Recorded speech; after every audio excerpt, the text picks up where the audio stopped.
देखिए, भारतीय जनता पार्टी चुनाव आयोग के साथ मिलकर वोटों की बड़े पैमाने पर चोरी कर रही थी। दिल्ली में करी, हरियाणा में करी, कर्नाटक में करी, महाराष्ट्र में करी, बिहार में तो एक तरीके से ऑर्गेनाइज लूट मचा वोटों की जो ऑर्गेनाइज लूट थी उसकी तैयारी भारतीय जनता पार्टी ने एसआईआर के माध्यम। और सबसे बड़ी बात, आपकी सीबीआई, आपकी ईडी ने अरेस्ट कर लिया क्योंकि सरकार आपकी है, एजेंसीज आपके फ्रंटल विंग की तरह काम कर रही है। उठाया, जेल में रखा 30 दिन, 31वें दिन उसकी इस्तीफा हो गया। वहाँ बीजेपी ने सरकार बना। यही गलत है। भारतीय जनता पार्टी सरकारें चोरी करने के लिए उसको 130वां संविधान संशोधन को लेकर देश में राजनीति गरमाई हुई है। जब से ये बिल सदन में रखा गया उसके बाद से लगातार विपक्ष इस बिल का पुरजोर तरीके से विरोध कर रहा है। ऐसे में कल अमित शाह जी केरल गए हुए थे और वहां पर फिर इस बिल का जिक्र किया, लेकिन कल उन्होंने एक बड़ा जिक्र किया दिल्ली के मुख्यमंत्री अरविंद केजरीवाल का। उन्होंने कहा कि हमें ये कानून लाने की ज़रूरत ही नहीं पड़ती अगर अरविंद केजरीवाल इस्तीफा दे देते, क्योंकि उन्होंने जेल में रहकर सरकार चलाई, नैतिकता के आधार पर उन्होंने इस्तीफा नहीं दिया, जिसके बाद हमें ये कानून लाना पड़ा, संविधान में संशोधन करना पड़ा, संविधान को बदलने की ज़रूरत पड़ी। तो ये बड़ा कल उन्होंने एक बयान दिया, अरविंद केजरीवाल का नाम तक उन्होंने लिया अपने वहाँ पर बयान में। इस पर मेरे साथ ज़्यादा बातचीत करने के लिए हैं आम आदमी पार्टी के प्रवक्ता घनेंद्र भारद्वाज जी। सर, बुधवार को 130वां संविधान संशोधन सहित 3 बिल पेश किए गए, उसका बिल का लगातार विपक्ष विरोध भी कर रहा है। ऐसे में कल केरल गए हुए थे अमित शाह जी और वहाँ पर उन्होंने एक बड़ा बयान दिया कि ये कानून लाने की हमें ज़रूरत ही नहीं पड़ती है अगर अरविंद केजरीवाल नैतिकता के आधार पर इस्तीफा दे देते। उन्होंने जेल में रहते हुए ही सरकार चलाई। उन्होंने निर्लज्जता शब्द तक का जिक्र किया है केजरीवाल के लिए, उस पर क्या कहेंगे? देखिए, भारतीय जनता पार्टी चुनाव आयोग के साथ मिलकर वोटों की बड़े पैमाने पर चोरी कर रही थी। दिल्ली में करी, हरियाणा में करी, कर्नाटक में करी, महाराष्ट्र में करी, बिहार में तो एक तरीके से ऑर्गेनाइज लूट मचा वोटों की जो ऑर्गेनाइज लूट थी उसकी तैयारी भारतीय जनता पार्टी ने एसआईआर के माध्यम से शुरू कर दी थी। भारतीय जनता पार्टी वोट चोरी के साथ साथ विपक्षी दलों की सरकारें चोरी करने का भी काम करती थी। इससे पहले क्या होता था कि विपक्षी दलों की जहाँ सरकारें होती थी वहाँ विधायकों को खरीदा जाता था, उन्हें प्रलोभन दिया जाता था। जो नहीं प्रलोभन में आता था उसे ईडी सीबीआई से धमकाया जाता था, डराया जाता था, इनकम टैक्स की रेड कराई जाती थी और उसके बाद भारतीय जनता पार्टी वहाँ से बैकडोर में सरकार बना लेती थी।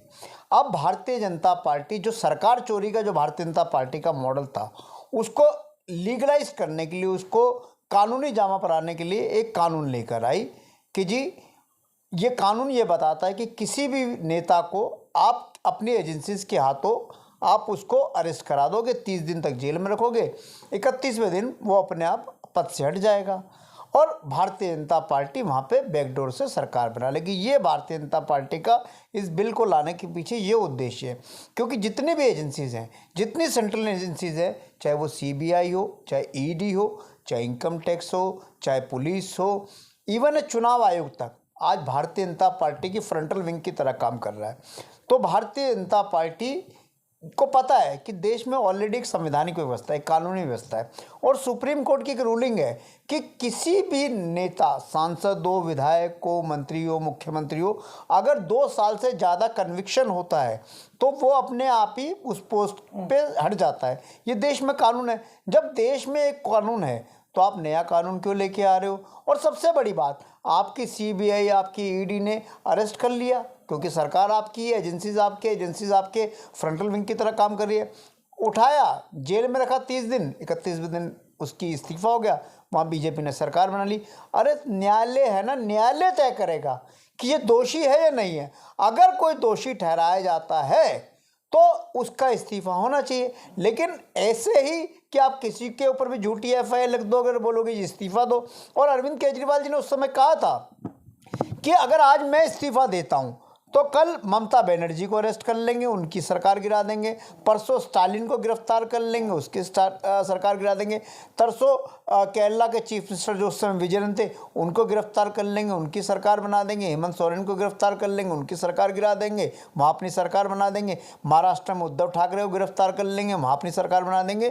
तो अरविंद केजरीवाल जी ने उस समय ये कहा था कि अगर आज मैं इस्तीफा दूंगा तो ये भारतीय जनता पार्टी उसको प्रैक्टिस बना लेगी। लेकिन बिल तो सबके लिए है ना सर, ये देखिए सत्ता पक्ष हो या विपक्ष। देखिए, इस देश के अंदर एक जुडिशियल सिस्टम है। कोर्ट कन्विक्ट करेगा ना, अगर कोर्ट किसी को दोषी बताता है, कोर्ट किसी को सजा देता है, तभी तो वो पदमुक्त होगा। ऐसे तो सरकारें दुरुपयोग तो ऑलरेडी कर ही रही है सीबीआईडी का। सीबीआईडी किसी को भी अरेस्ट कर लेगी। ये तो कानून ला रहे हैं ना संशोधन करके, वो तो मैं कह रहा हूँ यही तो गलत है ना, यही गलत है।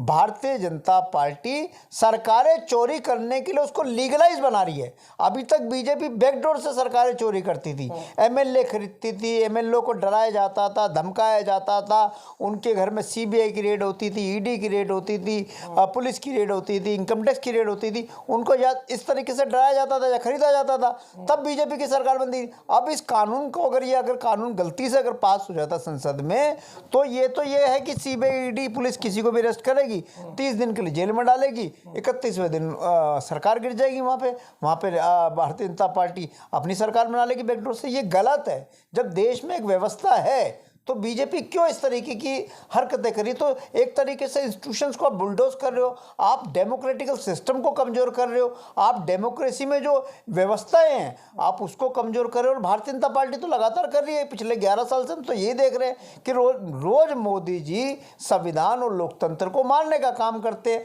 और अमित शाह साहब जो है वो एक तरीके से ऐसा लगता है जैसे मोदी जी के शार्प शूटर्स हैं। जिस तरीके से मोदी जी कहते हैं कि इसकी सरकार गिरा दो, इसको उड़ा दो, इसको विपक्ष के लिए कानून लाया जा रहा है।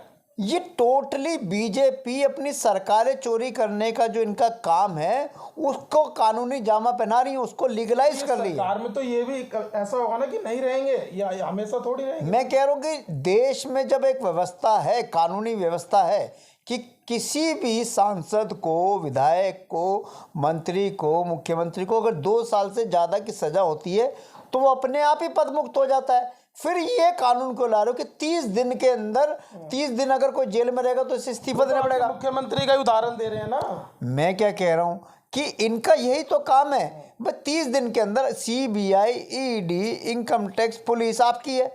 आप कल को किसी को भी अरेस्ट करोगे, 30 दिन जेल में रखोगे। कोई बहुत जल्दी से तो बेल मिलती नहीं है भाई, लोअर कोर्ट तो बेल देता नहीं है। लोअर कोर्ट से हाई कोर्ट जाने में एक पूरा प्रोसेस है, उसमें 1 महीना निकल जाएगा, इनका काम हो जाएगा।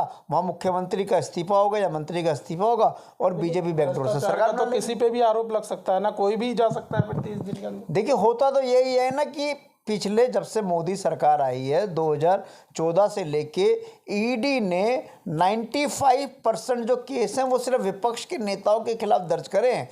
ईडी ने 2015 से लेके अब तक तकरीबन 6000 एफआईआर दर्ज करी है ईडी ने, और 6000 में सजाएं कितने को दिलवा पाए? 15 लोगों को।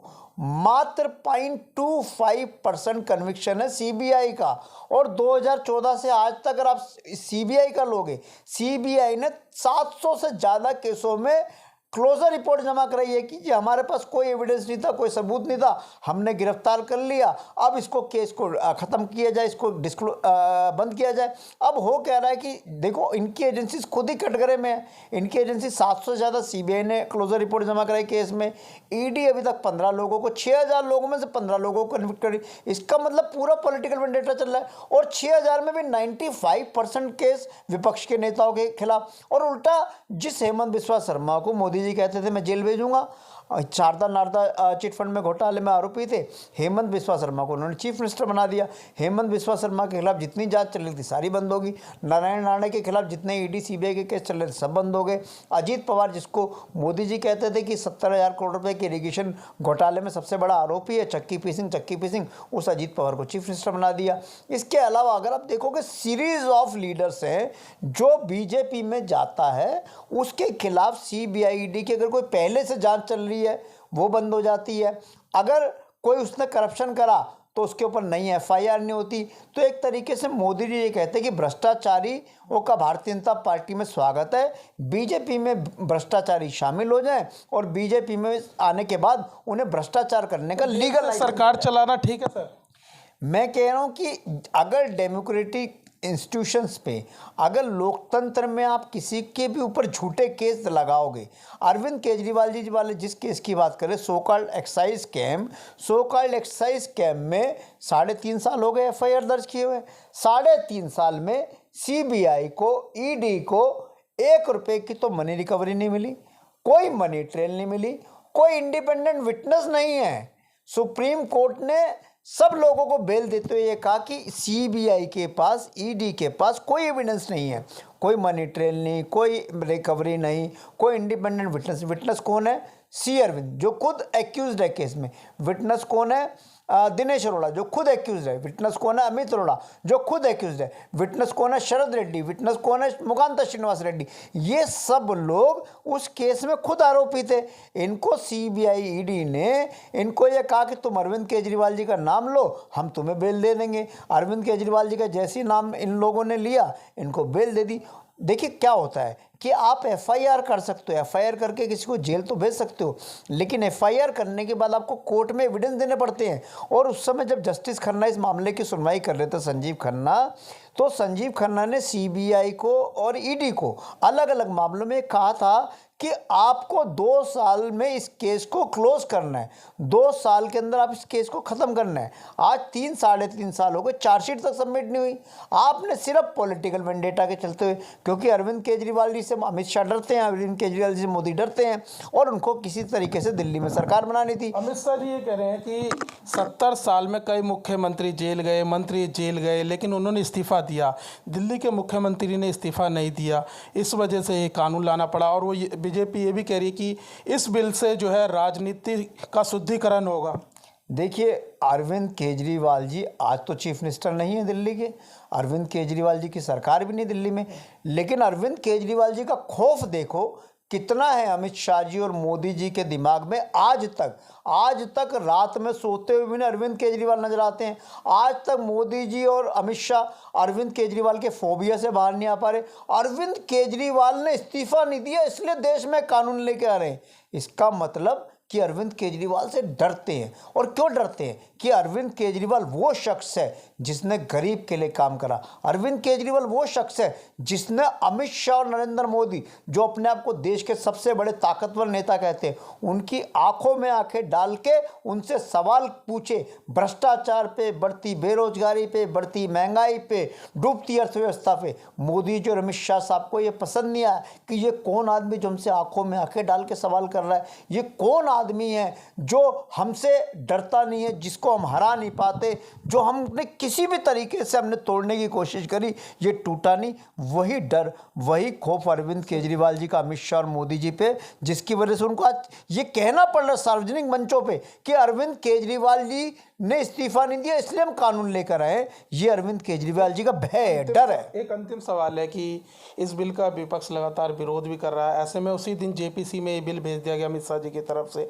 क्या विपक्ष इस बिल का बहिष्कार करेगा या फिर इसमें अपनी राय रखेगा? आम आदमी पार्टी क्या कुछ सोच रही है जेपीसी में? देखिए, ये बिल लाना ही अपने आप में सरकार की इंटेंशन को बताता है कि सरकार की जो इंटेंशन है, बीजेपी की जो इंटेंशन है, वो सिर्फ एक है कि विपक्षी दलों के नेताओं को, विपक्षी दलों के मुख्यमंत्री को टारगेट किया जाए, उन्हें झूठे केसों में फंसाया जाए, झूठे केस में फंसा के 30 दिन जेल में रखा जाए, 31वें दिन उनका इस्तीफा हो जाएगा, 32वें दिन बीजेपी बैकडोर से उनके एमएलएस को डरा के तोड़ के सरकार बना लेगी। जो बीजेपी सरकार जो तोड़ती थी, जो सरकार चुराती थी विपक्षी दलों की, उसको लीगलाइज करने के लिए ये कानून लेके आए हैं। सरकार की नीयत साफ है कि सरकार की नीयत सिर्फ इस बिल के माध्यम से, कोई और इंटेंशन नहीं, सिर्फ एक इंटेंशन है कि विपक्ष की सरकारों को गिराना है। विपक्षी नेता, विपक्षी मुख्यमंत्री जो मोदी जी की आंखों में, अमित शाह साहब की आंखों में किरकरी बनेंगे, उनको झूठे केस में फंसाया जाएगा, सीबीआई ईडी से अरेस्ट कराया जाएगा, उनके ऊपर गलत धाराओं में मुकदमे दर्ज किए जाएंगे, 30 दिन जेल में रखा जाएगा, 31वें दिन इस्तीफा होगा, 32वें दिन सरकार बनेगी। इस पूरे खेल को लीगलाइज करने के लिए, इस पूरे खेल को कानूनी जामा पहनाने के लिए ये कानून लेके आए। ये कानून अगर आता है तो ये कानून देश के लोकतांत्रिक व्यवस्थाओं को, लोकतांत्रिक मूल्यों को ख़त्म करेगा। और ये एक तरीके से ये कानून जो है बहुत खतरनाक कानून है, ये काला कानून है। इस कानून को के आने के बाद देश में एक बहुत अराजक माहौल हो जाएगा। और जिस तरीके से भारतीय जनता पार्टी और मोदी सरकार पिछले 11-12 सालों से लगातार विपक्ष की सरकारों को ख़त्म करने का, किडनैप करने का जो काम कर रही है, उसे लीगलाइज्ड ढांचा मिल जाएगा। जी बहुत बहुत धन्यवाद सर। तो देखिए, हमारे साथ बातचीत करने के लिए थे आम आदमी पार्टी के प्रवक्ता घनेंद्र भारद्वाज जी, जिनका साफ तौर से कहना है कि जो बिल लेकर सरकार आ रही है सिर्फ विपक्ष को डराने धमकाने के लिए और विपक्षी दलों की सरकार को गिराने के लिए बिल लाया जा रहा है। फिलहाल इस वीडियो में बस इतना ही। बाकी खबर देखने के लिए देखते रहिए पॉलिटिशियंस इंडिया न्यूज़। धन्यवाद। अगर आपको हमारा वीडियो अच्छा लगा तो हमारे चैनल को सब्सक्राइब करें, हमारी वीडियो को लाइक करें, शेयर करें और ऐसे ही देश की तमाम बड़ी खबरों के लिए जुड़े रहें पॉलिटिशियंस इंडिया के साथ।